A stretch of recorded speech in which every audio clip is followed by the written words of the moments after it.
Assalamualaikum warahmatullahi wabarakatuh. Saya Garas Mujiga akan mempresentasikan hasil proposal saya yang berjudul Penerapan Model Pembelajaran CTL atau Contextual Teaching and Learning untuk meningkatkan aktivitas dan hasil belajar IPA pada siswa kelas 4 Madrasah Ibtidaiyah Darul Huda, Kecamatan Batu Ampar.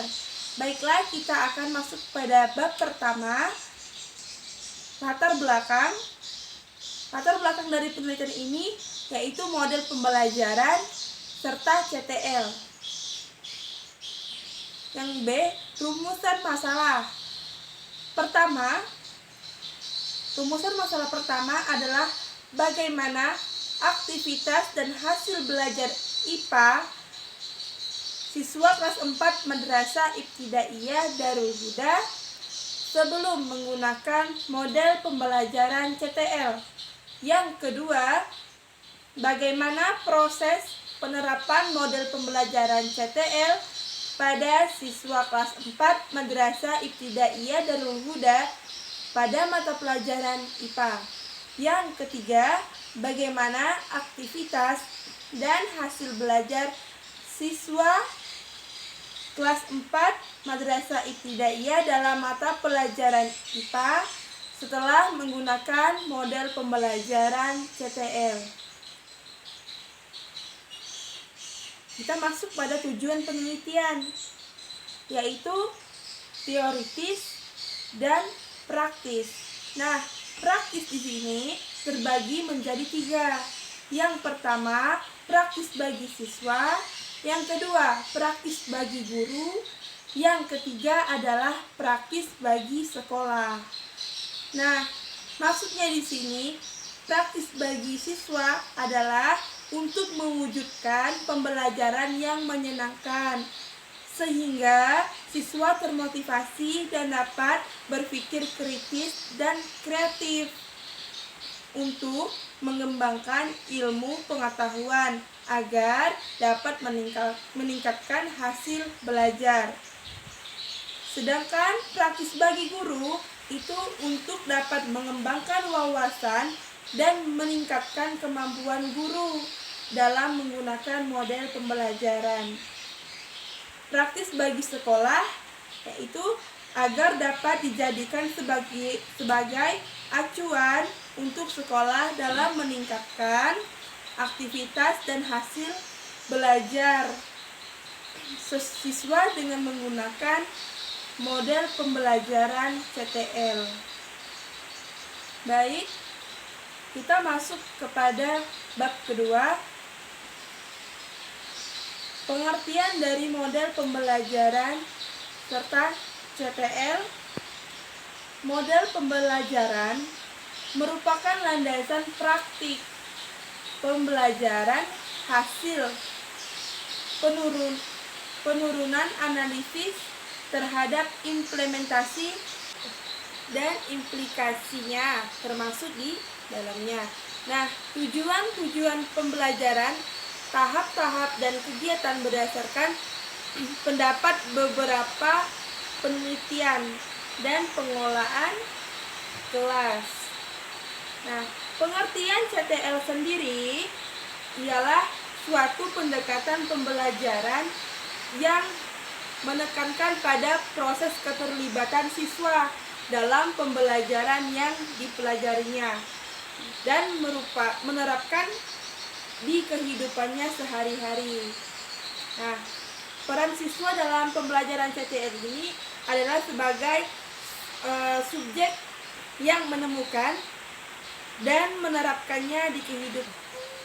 Menurut Sanjaya tahun 2006, tentang CTL merupakan suatu strategi pembelajaran yang menekankan pada proses siswa secara penuh untuk menemukan materi yang dipelajarinya dan menghubungkan dengan situasi kehidupan nyata sehingga siswa didorong untuk dapat menerapkannya dalam kehidupan sehari-hari. Maksudnya di sini adalah siswa diajarkan atau siswa secara langsung untuk dapat menghubungkan suatu pelajaran yang diajarkan oleh gurunya dengan kehidupannya sendiri. Jadi siswa itu dituntut untuk terlibat langsung agar mereka lebih paham. Nah, selanjutnya kita masuk kepada B, komponen dalam CTL. Menurut Johnson, tahun 2007 halaman 65, ada 8 komponen dalam pembelajaran CTL. Yang pertama adalah membantu keterkaitan yang bermakna. Yang kedua adalah melakukan yang berarti. Ketiga, melakukan pembelajaran yang diatur sendiri. Yang keempat, bekerja sendiri. Yang kelima, berpikir kritis dan kreatif. Keenam, membantu individu untuk tumbuh dan berkembang. Yang ketujuh, mencapai standar yang tinggi. Yang kedelapan adalah menggunakan penilaian otentik. Otentik artinya asli, jadi menggunakan penilaian yang asli. Baik, kita masuk kepada langkah-langkah penerapan CTL. Menurut Hernowo, tahun 2005 halaman 93, ada 6 langkah-langkah penerapan. Yang kedua adalah kisahkan riwayat hidup sang tokoh dan temukan cara sukses si tokoh tersebut. Yang ketiga, rumuskan dan tunjukkan manfaat yang jelas. Yang keempat adalah upayakan agar ilmu-ilmu yang dipelajari di sekolah dapat memotivasi anak. Yang kelima, berikan kebebasan lepas untuk mengkonstruksi ilmu yang diterimanya. Sedangkan yang keenam adalah galilah kekayaan emosi yang ada pada setiap anak. Lanjut, kita masuk kepada bab ketiga, metode penelitian.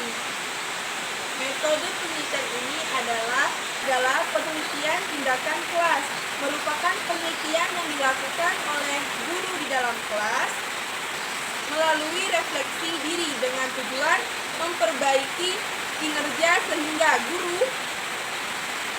hasil belajar siswa meningkat.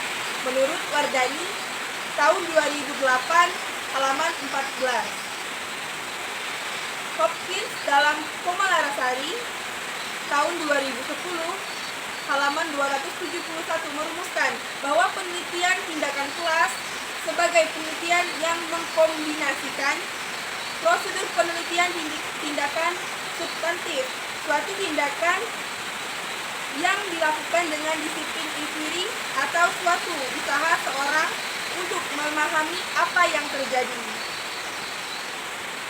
Baiklah, metode penelitian PTK ini terdiri dari 3, setting penelitian dan subjek penelitian. Yang pertama adalah subjek penelitian, yang kedua tempat penelitian, yang ketiga adalah variabel yang diselidiki. Variabel yang diselidiki terbagi lagi menjadi 3. Yang pertama variabel input, yang kedua variabel proses, dan yang ketiga variabel output. Variabel inputnya adalah siswa kelas 4 Madrasah Ibtidaiyah Darul Huda. Yang kedua variabel prosesnya adalah menggunakan model pembelajaran CTL Contextual Teaching and Learning. Variabel outputnya adalah meningkatkan aktivitas dan hasil belajar IPA. Kita masuk kepada teknik pengumpulan data. Teknik pengumpulan data dalam penelitian ini 2, yaitu observasi dan wawancara. Nah, instrumen dan yang terakhir adalah instrumen penelitian. Instrumen penelitian dalam penelitian ini ada 2, yaitu observasi, yang kedua tes hasil belajar, dan yang terakhir instrumen penelitian. Nah, instrumen dalam penelitian yang saya lakukan yaitu ada 2. Yang pertama adalah pedoman observasi. Pedoman observasi digunakan untuk mengumpulkan data di mana tentang keadaan atau kegiatan yang dilakukan oleh subjek penelitian yang berkaitan dengan proses pembelajaran IPA dengan menggunakan model pembelajaran contextual teaching and learning. Yang kedua adalah tes hasil belajar. Instrumen ini dilakukan untuk menunjang data mengenai peningkatan aktivitas dan hasil belajar siswa, khususnya mengenai penugasan terhadap materi yang diajarkan dengan menggunakan model pembelajaran contextual teaching and learning. Demikianlah penyampaian presentasi proposal saya. Saya ucapkan terima kasih. Assalamualaikum warahmatullahi wabarakatuh.